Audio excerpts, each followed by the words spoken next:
Fala, jovens! Tudo bem com vocês? Luciano Filho aqui, bem-vindos ao Sábado 14 e hoje eu tô aqui para falar do terceiro capítulo da franquia Amityville, dessa vez intitulado de Amityville 3D ou Amityville 3, o Demônio.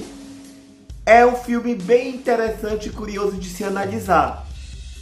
Vale dizer que esse filme foi lançado numa época em que todo capítulo 3 de uma franquia era lançada em 3D. Assim aconteceu com Tubarão 3D, Sexta-feira 13 3D e o Amityville aqui, que teve o seu conteúdo inteiro impregnado de 3D, irritante e desinteressante. E, diferente dos seus antecessores, ele é focado totalmente em uma história fictícia, embora alguns personagens, como o John Baxter, que é o personagem principal, seja inspirado num personagem que realmente existiu. E esse personagem de que estamos falando é o Steven Kaplan, que na época dos acontecimentos com os Lutz, estava encarregado de mostrar, de provar que tudo aquilo que aconteceu com os Lutz era uma farsa. Então ele era o contraponto do que os Lutz diziam. Ele era o cético, aquele que queria provar que não existia nada de sobrenatural na casa de Amityville. Vale dizer que o Kaplan também escreveu um livro, contrariando tudo aquilo que foi escrito no livro de Jay Anson. Esse filme foi lançado numa época em que estava ocorrendo na justiça o processo dos Lutz contra a produtora. Por isso, embora Amityville 3 seja uma sequência, ele não menciona de uma forma direta os eventos relacionados aos Lutz, e quando menciona os eventos do segundo filme, ele fala dos DeFeus e não dos Montelles. Então, ele é uma sequência, mas ele não menciona de uma forma direta os eventos dos filmes anteriores. Mas sim, qual é a história de Amityville 3D? John Baxter, um jornalista totalmente cético com relação aos eventos sobrenaturais da casa, tenta provar que nada daquilo que foi relatado é verídico. E para provar isso, ele acaba também comprando a residência e se muda com a sua esposa e filha para lá. Só que quando ele se muda para essa casa, coisas sobrenaturais começam a acontecer, botando em xeque tudo o que ele acredita com relação ao sobrenatural. E aí temos um filme impregnado de 3D, totalmente desnecessário, mas que tem uma história bem interessante. Apesar de que não precisava ser necessariamente em Amityville. Esse aqui é um bom filme de casas assombradas com fantasmas, mas se botasse essa história em outra residência, se o título fosse outro que não Amityville, a história seria a mesma. Temos uns momentos bem interessantes ali e o filme realmente traz algumas ideias legais, como a morte de alguns personagens, como a Susan, que é a filha do John. Eu achei bem audacioso eles matarem uma personagem que até então era importante para a história.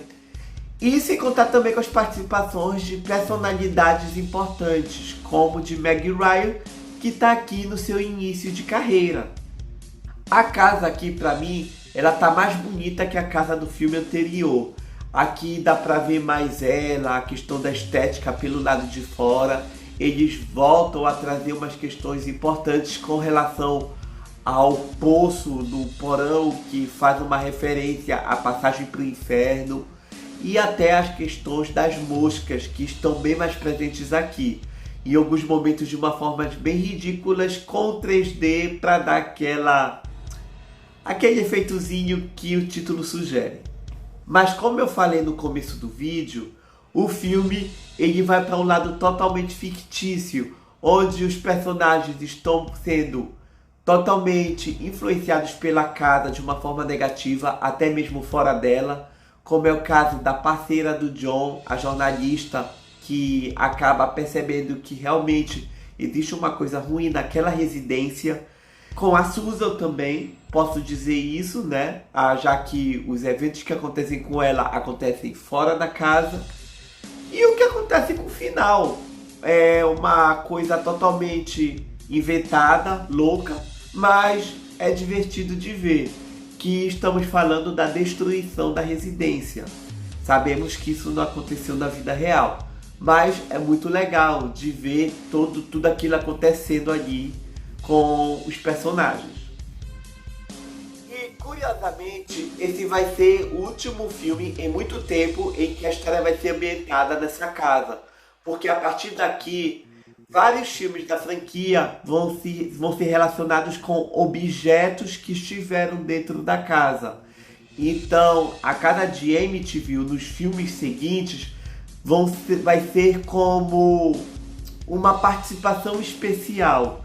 E é uma pena, mas eu também devo dizer que os filmes que seguiram, alguns deles vão ser melhor que esse capítulo aqui, que apesar de interessante, ele é morno.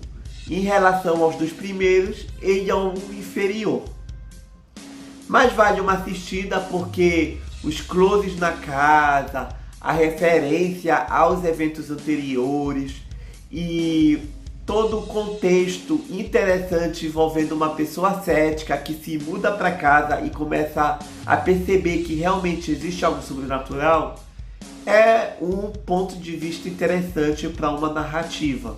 É uma pena que isso não foi abordado de uma forma tão melhor. Eu acho que seria muito legal se eles fizessem o MTV 3 totalmente focado no racional e não no sobrenatural, dando uma expectativa diferente dos casos narrados anteriormente. Eu acho que seria muito legal. Mas o filme abraça o sobrenatural como os dois últimos e só segue. Só vai, pessoal, que o entretenimento é melhor dessa forma. Então, gente, MTV 3D é um filme que tem um 3D que mais atrapalha do que ajuda.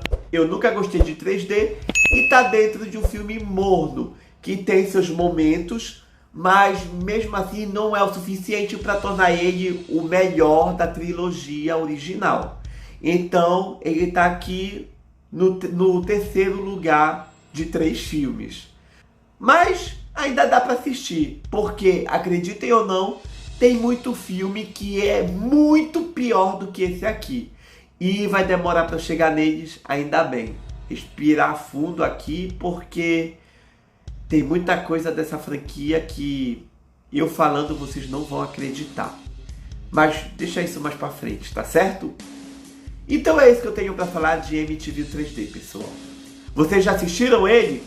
Vão aqui e comentem, tá certo? Então até o próximo vídeo. Tchau!